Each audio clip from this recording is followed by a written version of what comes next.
ایک جہاز جو دنیا کی سب سے بڑی امید تھا کچھ ہی گھنٹوں میں ایک بھیانک خواب بن گیا۔ مگر کیا ٹائٹینک کا ڈوبنا صرف ایک حادثہ تھا یا اس کے پیچھے چھپی ہے کوئی گہری سازش؟ میں ہوں ارمان اور آپ دیکھ رہے ہیں time chronicle x. 10 April 1912 Titanic نے اپنا پہلا اور آخری سفر شروع کیا، انگلینڈ کے شہر ساؤتھمپٹن سے نیو یارک کی جانب۔ اس میں 2200 سے زائد مسافر تھے، کچھ امیر کچھ غریب، مگر سب کے خواب ایک جیسے، نئے مستقبل کی تلاش۔ جہاز کے اندر ہر آسائش موجود تھی، سوئمنگ پول، جم، لائبریری، گرینڈ سیڑھیاں، سونے کی پالش والی دیواریں، فرسٹ کلاس کنیز ہوٹلوں سے زیادہ شاہانہ تھے۔ ٹائٹینک صرف ایک جہاز نہیں، انسانی ترقی کی علامت تھا۔ مگر اس شان و شوکت کے پیچھے ایک کمی تھی۔ جہاز میں صرف 20 لائف بوٹس تھیں، جبکہ پوری گنجائش کے لیے 60 درکار تھیں۔ مگر کسی کو فکر نہیں تھی، کیونکہ سب کا ماننا تھا ٹائٹینک کبھی ڈوب نہیں سکتا، یا شاید سب نے یہی سمجھا تھا۔ 14 اپریل 1912 رات کے 11:40 پہ ٹائٹینک بحر اوقیانوس کی برفیلی لہروں میں رواں تھا۔ رات اندھیری، چاندنی غائب، تبھی ایک نگہبان نے آگے برف کا ٹکڑا دیکھا، آئس برگ۔ فوراً وارننگ دی گئی، انجن ریورس کیا گیا، مگر جہاز ٹکرا گیا۔ شروع میں لگا شاید کچھ نہیں ہوا، لیکن نیچے والے حصے میں پانی بھرنا شروع ہو چکا تھا۔ صرف 1 گھنٹے میں خوف و ہراس پھیل گیا۔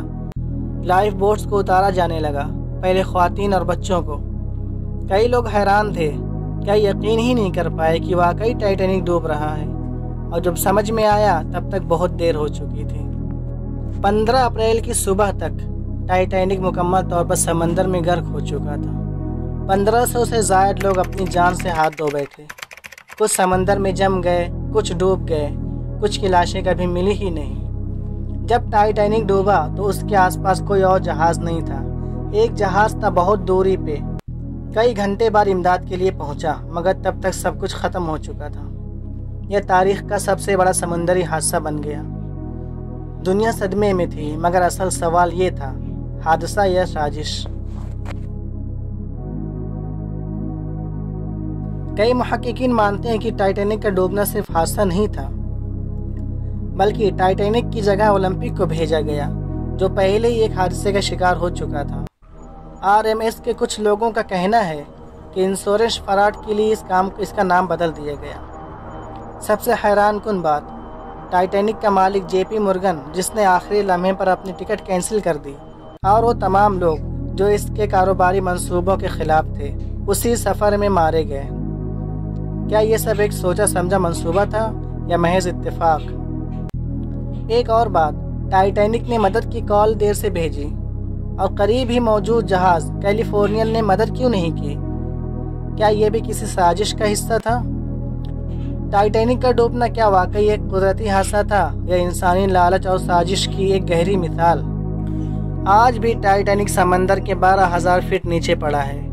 اس کی کہانی ہمیں صرف ایک المیہ نہیں بلکہ ایک سبق دیتی ہے۔ انسانی غرور، قدرت کے آگے کچھ نہیں۔ ٹائٹینک ڈوب گیا، مگر ٹائٹینک کا نام آج بھی زندہ ہے۔ ایک جہاز جو انسان نے بنایا، دنیا کے لیے شان بن کر، اور بن گیا سب سے بڑا سبق۔ اگر آپ کو یہ کہانی پسند آئی تو سبسکرائب کرنا نہ بھولیں۔ تب تک کے لیے جے ہند۔